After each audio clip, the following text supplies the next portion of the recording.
Allez, on ouvre une large page culture à présent. Direction le territoire de Belfort où chaque année, depuis quasiment 40 ans, les habitants de la petite commune de Brebotte enfilent costumes, armures et boucliers pour les traditionnelles journées médiévales. Un grand spectacle son et lumière est prévu ce soir et malgré la pluie, vous allez le voir, les Terrifortains étaient nombreux cet après-midi à remonter le temps des chevaliers. Le reportage de Florence Sicolella et David Martin. Il n'y a pas d'âge pour apprendre à tirer à l'arc, même si les vrais et les plus âgés acquièrent plus aisément la bonne technique. C'est le monsieur, il m'a aidé, il m'a dit de compenser en baissant un peu vers le bas et puis c'est ces conseils qui m'ont aidé à y arriver. Oui, il faut dire qu'on a quand même que des arcs d'initiation, donc déjà on n'a pas de réglage en hauteur, donc c'est vraiment un tir d'instinct qu'on fait. Et le tir d'instinct, quand on tire plusieurs fois, on est vraiment en haut la première ou trop bas et on compense sur la visée. Dans le village médiéval éphémère de Brebotte, on s'initie ainsi en famille au maniement des armes, même les plus rudimentaires.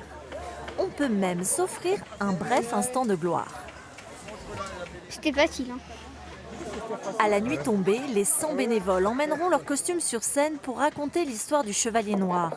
Un son et lumière avec projection vidéo, cascade d'eau et démonstration de feu. Si le Drakkar date de l'année dernière, les maisons sont remontées chaque soir en live par les comédiens.